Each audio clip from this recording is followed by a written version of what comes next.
Саламатсыздарбы? Бүгүнкү сабагыбыз офистик программанын составына кирген Publisher боюнча болмокчу. Publisher'ди биз пусктан издеп таба алабыз. Бул офистик программа. Менде Office 2016, Publisher'ди да 2016-версиясында көрсөтүп берейин. Биз Publisher'ди ачканда мындай бизге шаблондор сунуштайт. Биз пустой альбом менен иштеп ачканыбызда бизге ушундай бет ачылат. Мен бир аз чоңойто алайын. Мынакей Publisher. Бизде четинде көрүп тургандай эле сызгыч бар. Ошондой эле Publisher'дин панелдер менюсу 7 панелден турат. Главная, вставка, макет страницы, рассылка, рецензирование жана вид. Главная, мында шрифттер панели бар. Бул панель ушул баракты форматтайт, башкача айтканда. Кийинкиси вставка. Мында сүрөт, фигура, рамка, календарь, обрамление, акцент, рекламный объявление, надпись жана башкалар менен иштесек болот. Рекламалык бөлүк менен иштесек болот. Кийинки макет страницы. Мында шаблондун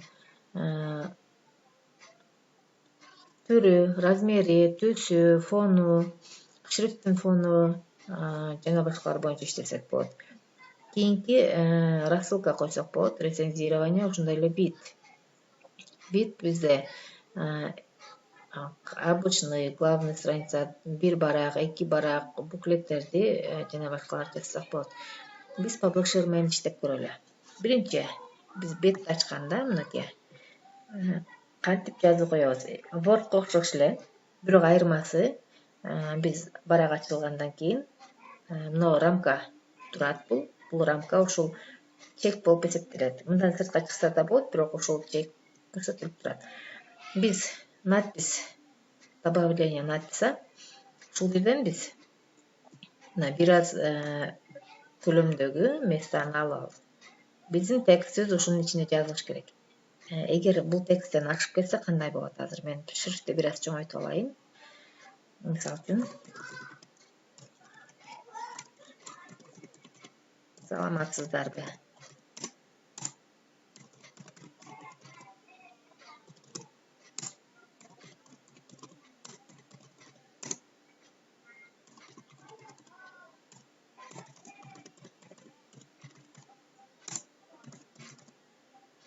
Мына биз жазып атканда бул биз чектеген рамкадан ашып кеткенде мына значок пайда болду. Ошондой эле мына рамканын четиндеги сызыктарыбыз, белгилерибиз, көзөмөлчөлөрүбүз кызыл түскө айланып калды.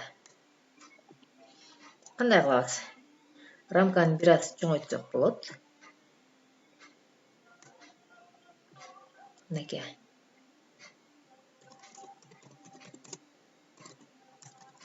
Бүгүнкү тема. Эми Wordдун айырмасы бул тема жазууну каалаган жерге алып барып койсок болот. Барактын каалагандай багытка көрсөтүп койсок болот. Мынакей. Дагы бир текст жазыш үчүн ушундай эле вставка, добавление надпись. Бул ушунчалык.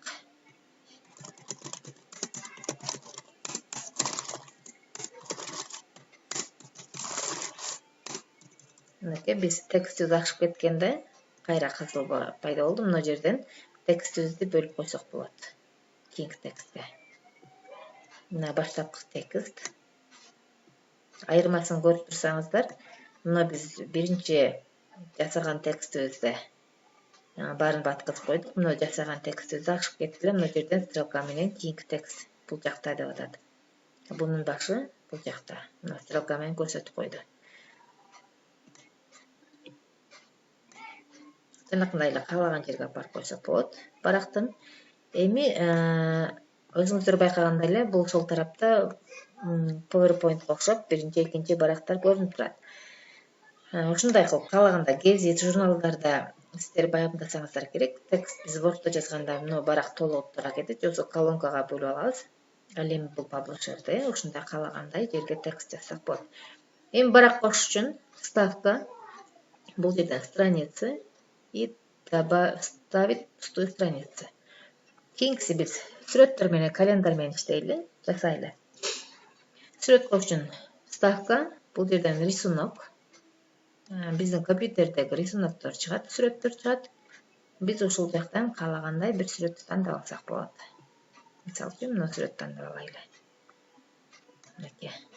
Сүрөт каалаган жака жылдырсак болот, каалагандай размерге көчүрсөк болот. Мына көзөнөкчөлөр менен размерин кичирейтип чоңойтсок болот. Биз мынакей эми төмөн жагына календарь кошушубуз керек. Кантип вставка, бул жерден календарь дегенди тандайбыз. Календардын бизге жакканын тандап алабыз. Мынакей бизде июнь боюнча календарь чыкты. Төмөн жакка жайгаштырдык. Мен бир аз кичирейтейин. Мынакей. Эми бул жака надпись коюп койсок болот, же болбосо ушул аян окуу борбору деп жазып койсок болот. Word менен жазайын. Аян окуу борбору деп жазып коеюн.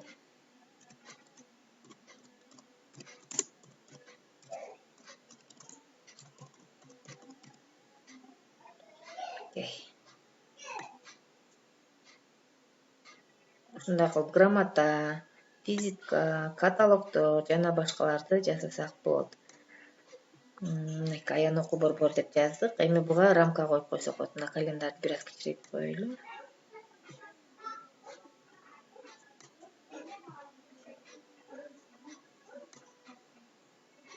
Рамканы кантип коебуз? Рамка коюш үчүн вставка, бул жерден замещающую рамку рисунка деген тандайбыз. Фигураларды койсок болот, жана башка. Бул жерден биз граница рисунка тандайбыз. Бизге жакшы түстө болсун. Заголовок тандайбыз. Жок, бул жактан эмес, азыр мен адаштырдым. Вставка, замещающая рамка рисунка. Бул жерден граница рисунок. Түс тандайбыз. Ошондой эле бул жактан рамка тандайбыз. Мисалы үчүн бизге мындай рамка керек.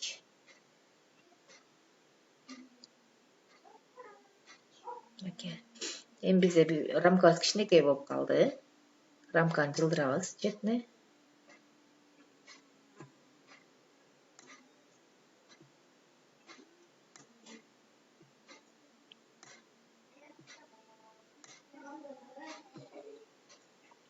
Бизге керектүү өлчөмгө чейин чоңойтобуз.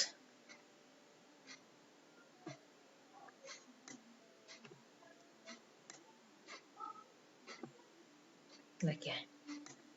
Биз ушинтип календарь жасап койдук. Дагы бир барак кошойлу. Вставка, страница, добавить пустую страницу. Биз бул жерден сүрөт коюп, макет страница менен иштеп көрөлү. Фон коелу. Макет страница, бул жерден фон. Мынаны коелу. Мына фонубуз өзгөрдү.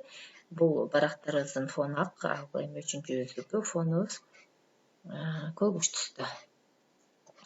Бул жерден направляющий кылсак болот, мисалы үчүн мына сызыктарды. Мисалы муну тандайлы, мына сызыктар. Биз ушунун ичине текст жазып, чыгып кетпеш үчүн ориентир катары алсак болот. Албай койсок да болот. Сүрөт коелу. Вставка, рисунок. Бул жактан каалаган бир сүрөттү койсок болот, өзүбүзгө жаккан. Мынакей сүрөт койдук. Ушул сүрөт тууралуу маалымат жазып койсок болот. Маалымат жазыш үчүн вставка, добавление надписи. Бул жерде ушул сүрөт тууралуу маалыматты ушунча жерге жазайлы. Бул ичине ошол маалыматтарды жазабыз.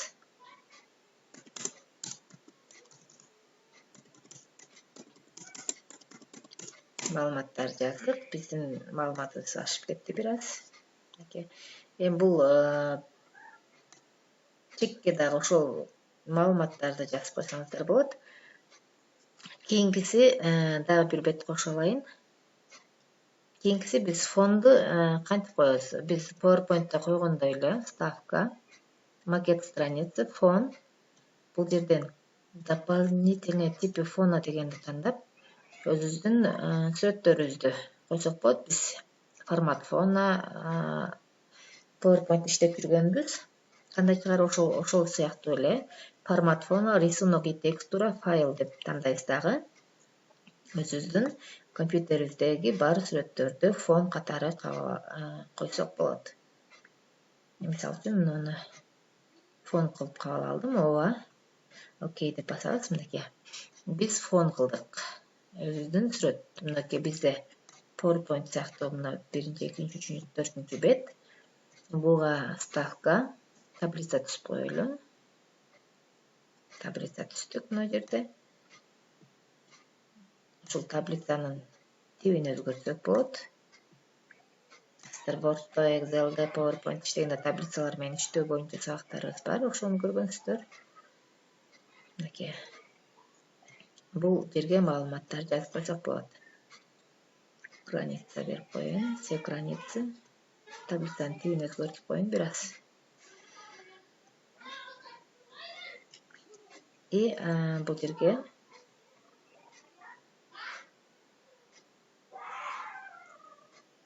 маалымат жазып койсок болот. Мынакей. Ушинтип түзүп алсак болот. Биз эгерде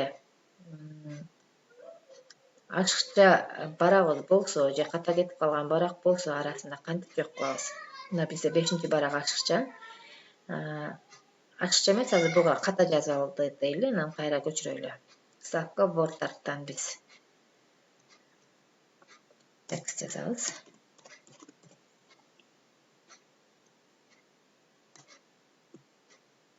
Кааласак сөздү буруп коебуз, кааласак чоңойтуп коебуз.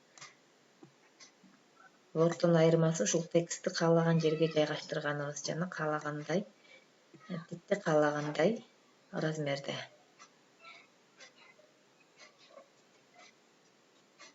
Мына биз ашыкча барак болуп калды.